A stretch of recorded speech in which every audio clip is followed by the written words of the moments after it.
CPEC ఓటర్కి సంబంధించి mood of Telangana 2026 సంబంధించిన surveys అవుతున్నాం మనం. ప్రస్తుతం మెదక్ జిల్లాకు సంబంధించిన దాని మీద నియోజకవర్గాలలో ఎట్లా ఉంది పరిస్థితి, ఏ పార్టీ వైపు జనాలు మొగ్గు చూపుతున్నారనే అంశానికి సంబంధించిన దాని మీద మనం ఒకసారి మాట్లాడుకుంటే, ఫస్ట్ వచ్చేసి జహీరాబాద్, ఇది ఎస్సీ కాన్స్టిట్యుయెన్సీ. దీనికి సంబంధించిన దాని మీద బీఆర్ఎస్ పార్టీ వైపు దాదాపుగా 50.42% ఉంటే బీజేపీ నుంచి 0.28%, 41.69% ఏమో కాంగ్రెస్ వైపు ఉంటే 7 నుంచి 7.61% ఏమో ప్రస్తుతం ఇప్పుడు ఏం చెప్పలేమన్న పరిస్థితి మనకు కనిపిస్తూ ఉంది. ఒకసారి మనం జైరాబాద్కు సంబంధించినటువంటి నియోజకవర్గ ఒకసారి వికీపీడియా మనం ఒకసారి చూసుకుంటే చూడండి ఒకసారి ఎట్లా ఉందో అక్కడ పరిస్థితి. ఇప్పుడు మొన్న జరిగిన ఎలక్షన్లో ఎవరు గెలిచిరు, ఏం కథ ఏం కార్ఖాన మీద ఒకసారి మనం వెళ్తే అక్కడ అది ఎస్సీ రిజర్వ్డ్ కావాలి. 2018, 2023లో కూడా కొనకంటి మాణిక్రావు అనే సంబంధించిన ఆయన గెలిచిన ఆయన ప్రస్తుతం కూడా ఆయన బీఆర్ఎస్ పార్టీ నుంచే ఉన్నారు.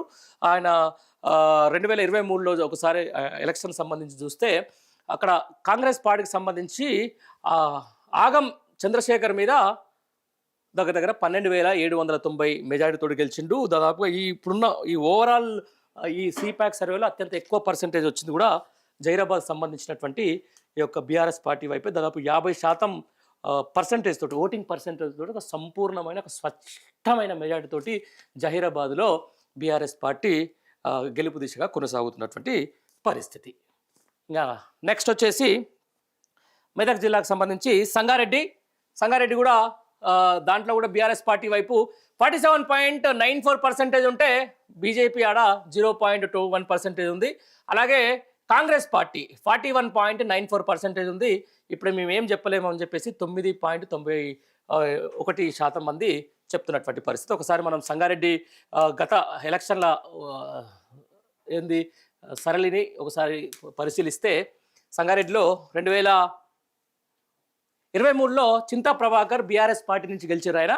ఆయన చింతా ప్రభాకర్ ఎవరో కాదు, కాంగ్రెస్ పార్టీకి సంబంధించినటువంటి సీనియర్ లీడర్ జగ్గారెడ్డి మీద దాదాపుగా ఎంత 8,217 ఓట్ల మెజార్టీతో గెలిచిండు. దాని రిఫ్లెక్షన్ కూడా ఇక్కడ కనిపిస్తూ ఉంది.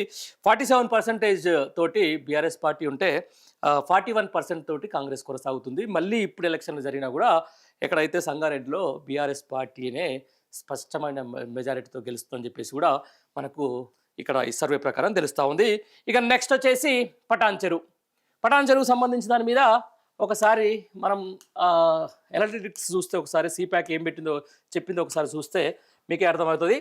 ఇది పటాన్ చెరువు సంబంధించిన దాంట్లో బీఆర్ఎస్ పార్టీ వైపు 39.67% ఉంటే బీజేపీ వైపు 17.68% ఉంది. కాంగ్రెస్ వైపు 34.04% ఉంది.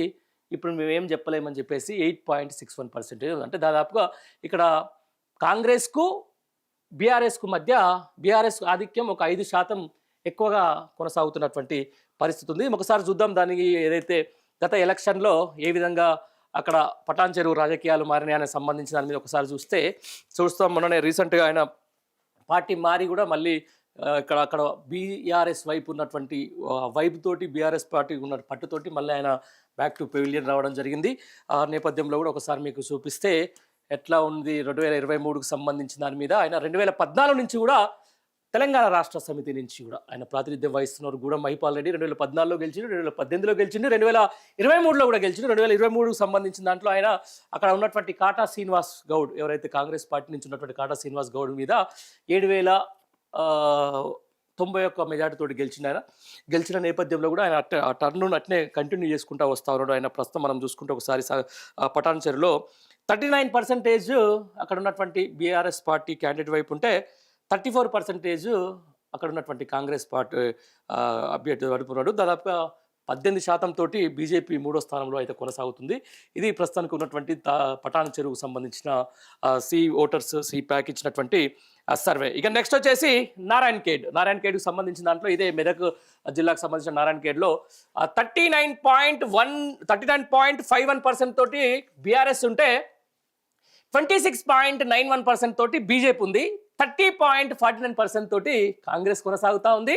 3.13% తోటి మేము ఇప్పుడు ఏం చెప్పలేము అన్న కాడికి వచ్చింది. నారాయణఖేడ్కి సంబంధించిన దాంట్లో కూడా మరొకసారి బీఆర్ఎస్ పార్టీ స్పష్టమైన ఆధిక్యత దిశగా అయితే కొనసాగుతూ ఉంది. అక్కడ పోటీ వచ్చేసి నారాయణఖేడ్లో ఎవరెవరి మధ్యలో కాంగ్రెస్ బీఆర్ఎస్ మధ్యలో ఉంటుంది. ఇక మధ్యలో బీజేపీ కూడా అక్కడ గణనీయంగా బలపడినట్టుగా మనకైతే స్పష్టంగా తెలుస్తూ ఉంది. ఒకసారి నారాయణఖేడ్ నియోజకవర్గానికి సంబంధించిన దాంట్లో ఒకసారి మనం చూస్తే రైట్, నారాయణఖేడ్లో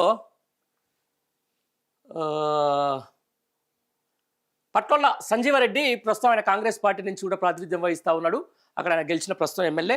ఆయన బీఆర్ఎస్ పార్టీకి సంబంధించి మహారెడ్డి భూపాల్ రెడ్డికి సంబంధించిన దాని మీద ఆయన ఎంత 6547 ఒక స్వల్ప మెజార్టీతోటి గెలిచిండు.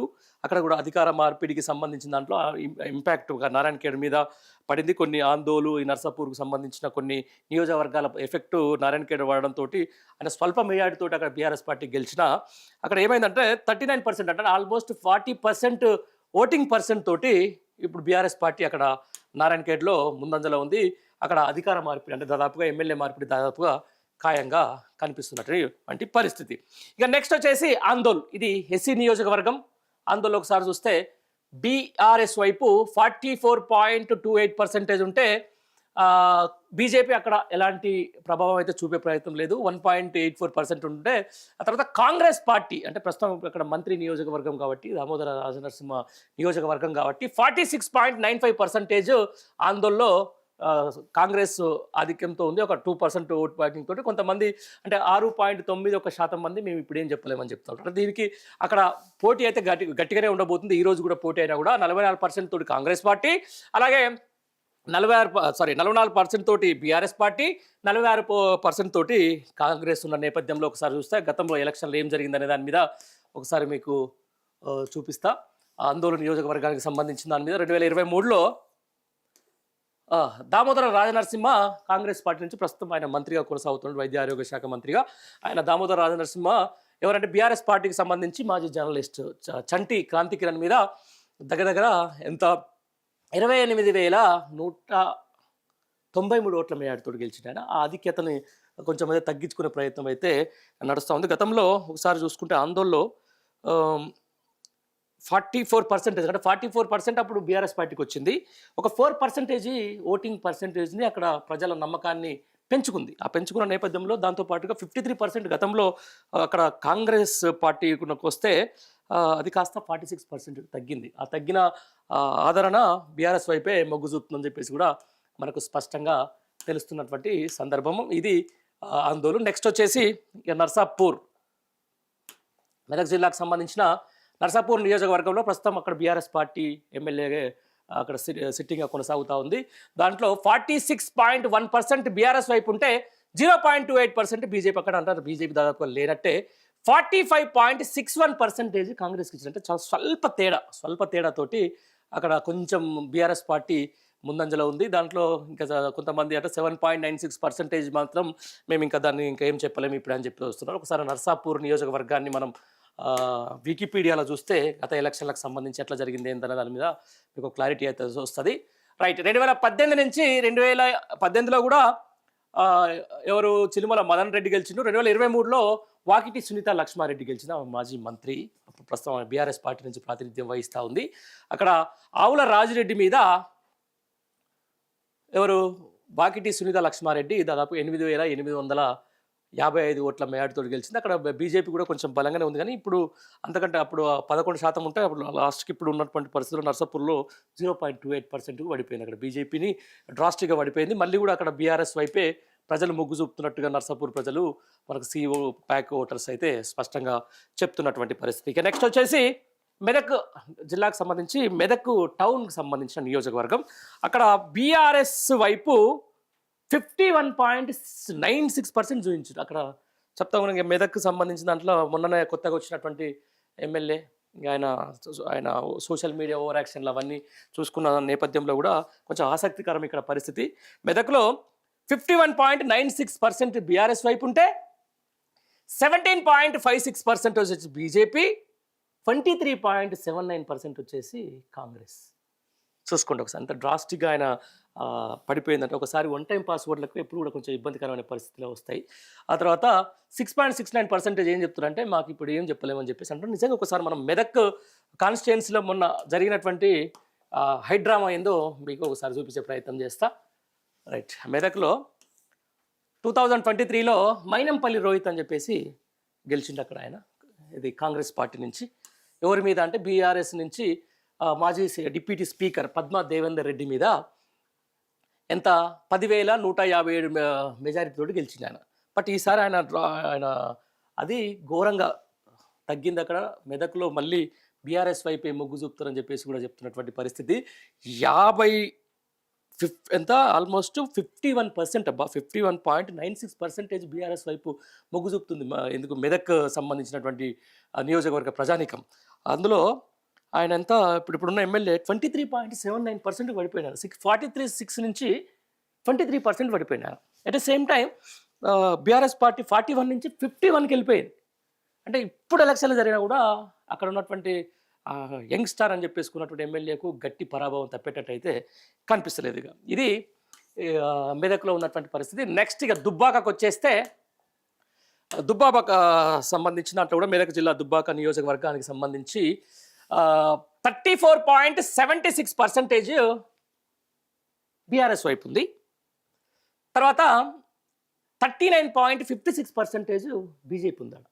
అంటే రఘునందన్ రావు ఎఫెక్ట్ గట్టిగానే కనిపిస్తున్నట్టుగా తెలుస్తూ ఉంది. తర్వాత కాంగ్రెస్ అనేది ఆడ నామమాత్రమే 16.98%. నిజంగా మొన్న జరిగినటువంటి దుబ్బాక ఎలక్షన్కి సంబంధించిన దాని మీద ఒకసారి మనం కూడా చూద్దాం ఏం జరిగింది. ఆ బై ఎలక్షన్ కాకుండా 2023లో జరిగినటువంటి అక్కడ కొత్త ప్రభాకర్ రెడ్డి బీఆర్ఎస్ పార్టీకి ప్రస్తుతం ఆయన ప్రాతినిధ్యం వహిస్తూ ఉన్నారు.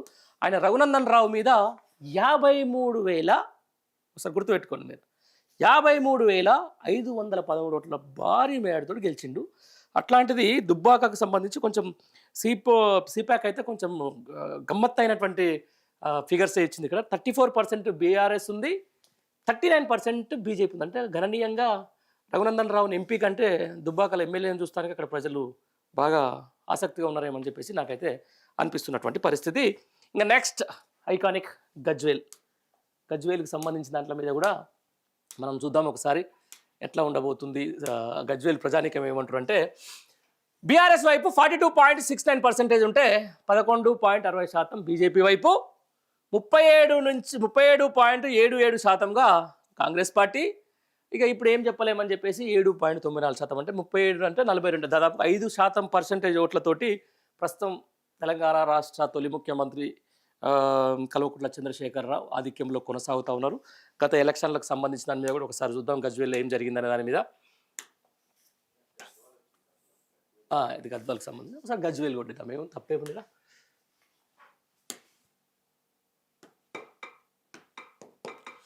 Gajwel assembly constituency, Gajwel assembly కాన్స్టిట్యుయెన్సీలో 2023 ఒకసారి ఫిగర్స్ చూస్తే మనం, ఆయన దగ్గర ఇక 2014, 18, 23 అక్కడ ఎవరంటే ఈటల రాజేందర్ సంబంధించిన దాని మీద, బీజేపీ నుంచి పోటీ చేసిన ఈటల రాజేందర్ మీద 45,031 ఓట్ల మెజారిటీతో గెలిచిన. తూముకుంట నరసారెడ్డి 32 ఓట్ల సంబంధించిన దాని మీద వచ్చిన ఆయనకు. అంటే కాంగ్రెస్ పార్టీ 37% ఉంది అక్కడ. గజ్వేల్లో బీఆర్ఎస్ పార్టీ 42% ఉంది. అక్కడ ఈటల రాజేందర్ ప్రభావం కొద్దిగా ఏమన్నా అప్పుడు ఆ ఎలక్షన్లో పడిందేమో, కానీ తర్వాత ఏం లేకుండా ఉన్నా కూడా స్పష్టమైన మెజారిటీతో అక్కడ కేసీఆర్ గెలుపు మరోసారి ఖాయంగా కనిపిస్తూ ఉంది. ఇక నెక్స్ట్ వచ్చేసి ఉస్నాబాద్ కాన్స్టిట్యుయెన్సీ సంబంధించిన దాని మీద బీఆర్ఎస్ పార్టీకి 39.01% ఉంటే బీజేపీకి 13.57% ఉంది. 37.91% కాంగ్రెస్కు ఉంది. 9% మంది మేమేం చెప్పారంటున్నారు. ఇది ఓల్డ్ అనుకున్న కాన్స్టిట్యుయెన్సీ మంత్రి పొన్నం ప్రభాకర్కి సంబంధించినటువంటి నియోజకవర్గంలో కూడా బీఆర్ఎస్ పార్టీ స్పష్టమైన ఏం లేదు కానీ జర ఒక 2-3% ఎక్కువతోటే మెజారిటీలో కొనసాగుతుంది. ఒకసారి మనం చూద్దాం ఎక్కడ హుస్నాబాద్లో ఏం జరిగిందనే దాని మీద చూస్తే, గతంలో 2023లో పొన్నం ప్రభాకరు కాంగ్రెస్ పార్టీ నుంచి గెలిచిన ఆయన ఎవరి మీద అంటే బీఆర్ఎస్ పార్టీకి సంబంధించిన విడుదల సతీష్ కుమార్ మీద 19,314 ఓట్లతో గెలిచిండు. కానీ ఓటింగ్ పర్సంటేజ్ ఎంత చూడండి ఒకసారి, అప్పుడు 48% వచ్చింది ఓటింగ్. ఊరికి హుస్నాబాద్లో 37.9%కి పడిపోయింది. ఇక్కడ హుస్నాబాద్ సేమ్, అక్కడ 39% బీఆర్ఎస్కు వచ్చింది, అక్కడ గణనీయంగా దాన్ని అట్నే కొనసాగించుకుంటుంది. బీజేపీ సడన్గా హుస్నాబాద్లో 13.57% ఓటింగ్ పర్సెంట్ పెంచుకున్న నేపథ్యంలో బీఆర్ఎస్ పార్టీకి అక్కడ మళ్ళొకసారి అవకాశం దక్కే సూచనలు అయితే సీరియస్గా కనపడతా ఉన్నాయి. ఇక నెక్స్ట్ వచ్చేసి మనం సిద్దిపేట అంటే మనకు దాదాపుగా తెలిసిపోతుంది. సిద్దిపేటలో 70.02% బీఆర్ఎస్ వైపే మొగ్గు చూపుతున్నటువంటి పరిస్థితి. ఇక బీజేపీ వైపు సింగిల్ డిజిట్ 9.67%. ఇక కాంగ్రెస్ వైపు 13.56%. ఇప్పుడు మేము ఇప్పుడే ఏం చెప్పలేమన్నట్లు కూడా ఆ పర్సెంటేజ్ కూడా ఇక్కడనే అవుతుంది. కానీ ఎందుకు చెప్పాలని చెప్పేసి అవుతుంది. దాదాపు 70% పైగా సిద్దిపేటలో హరీష్ రావుకు తిరుగులేదని చెప్పేసి కూడా స్పష్టంగా తెలుస్తున్న పరిస్థితి. ఒకసారి మనం అది కూడా మాట్లాడదాం. ఏంది సిద్దిపేటలో ఏం జరిగింది, ఏం కథ అని ఒకసారి చూస్తే, గత ఎలక్షన్లో 2023 బీఆర్ఎస్ పార్టీకి సంబంధించి తన్నీరు హరీష్ రావు ప్రాతినిధ్యం వహిస్తూ ఆ ఎలక్షన్లో ఒకసారి మీరే చూడండి, మీకే అర్థమవుతుంది. 82,308 మెజార్టీ తోటి సిద్దిపేటలో 2023లో గెలిచిండు. అప్పుడు ఆయన పర్సంటేజ్ ఎంత అంటే 58%.